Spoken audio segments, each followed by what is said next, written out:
C'est quoi ça? C'est un rat. Et c'est bon? Délicieux. Oui, délicieux, il faut goûter. Combien ça coûte? 60 000 kip. Près de 6 €. Vu son prix, cette viande doit être un mets de choix. Sur le marché, à côté des viandes, des fruits et des légumes, on trouve des produits beaucoup plus insolites. Phongsaly est niché dans une cuvette à 1400 mètres d'altitude. Ici commencent les premiers contreforts de l'Himalaya. Ces reliefs accidentés et cette jungle épaisse ont servi de refuge aux peuples persécutés, chassés du Tibet, de Chine ou de Birmanie. Ils abritent encore aujourd'hui des dizaines d'ethnies oubliées.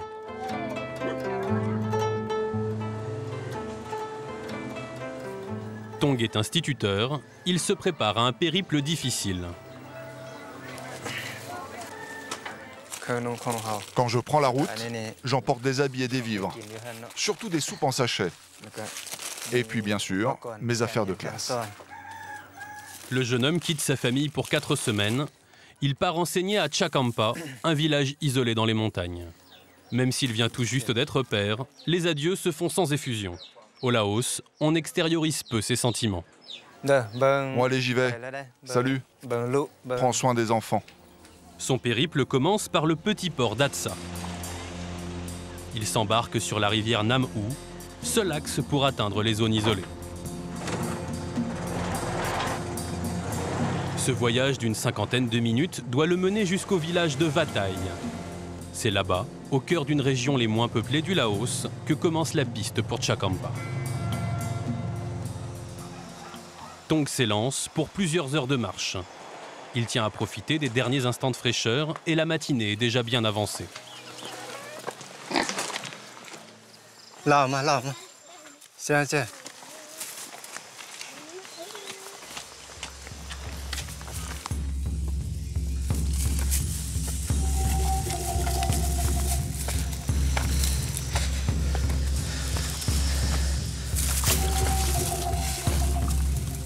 Il peut se passer des semaines avant que quelqu'un d'autre n'emprunte ce chemin. Si l'instituteur se blesse ou glisse au fond d'un ravin, personne ne lui portera secours. Le taux d'humidité dépasse les 80%, rendant la marche plus pénible encore.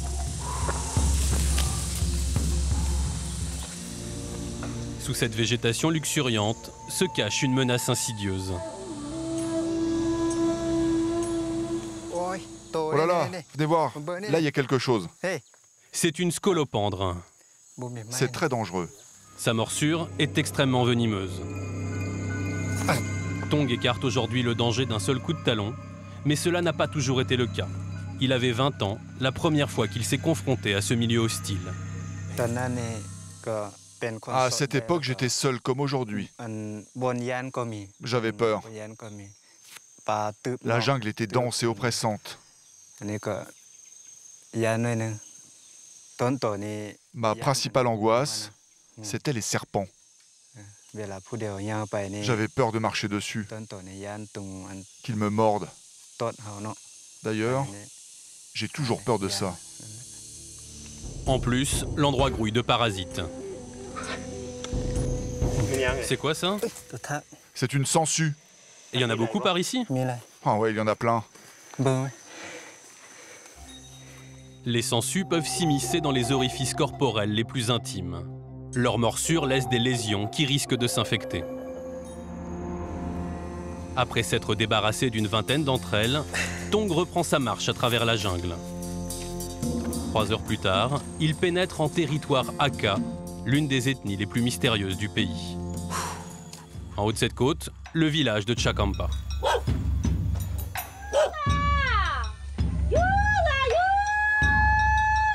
Les Hakka veillent farouchement sur leurs traditions. Leurs femmes arborent ces robes indigo ouvertes sur la poitrine et ces parures de tête complexes. Ces vêtements renseignent sur le statut de celles qui les portent, célibataires ou mariées. Ici, un cochon représente un bien précieux et on ne les tue qu'en de rares occasions.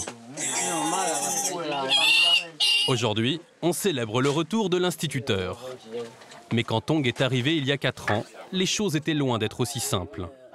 Pas facile de convaincre ces hommes farouches que leurs enfants aillent à l'école plutôt qu'au champ.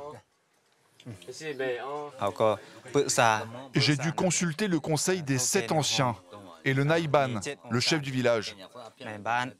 Je leur ai dit, comment souhaitez-vous que je fasse mon travail? Qu'attendez-vous de moi? Je les ai écoutés et j'ai suivi leurs conseils. La société Aka est patriarcale.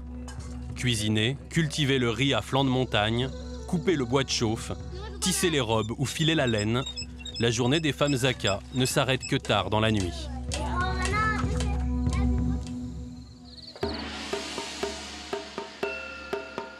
Le matin, elles sont les premières debout.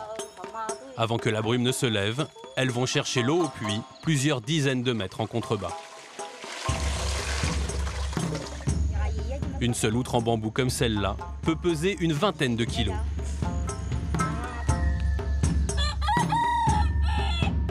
Tong se prépare pour sa journée de travail. C'est ici qu'il vit, dans cette cabane d'une dizaine de mètres carrés construite par les villageois. À 8 heures, il sonne la rentrée des classes. 5 jours par semaine, il apprend la langue et la culture laotienne à une cinquantaine d'enfants âgés de 6 à 14 ans. Tout le monde est là? Repos. L'instituteur ne badine pas avec la discipline. Allez, entre. Toi, c'est quoi cette chemise? Allez, boutonne. Avant de rentrer en classe, il passe en revue chacun de ses élèves. Montre-moi tes mains. Lave-toi les pieds. Allez, entre. Asseyez-vous.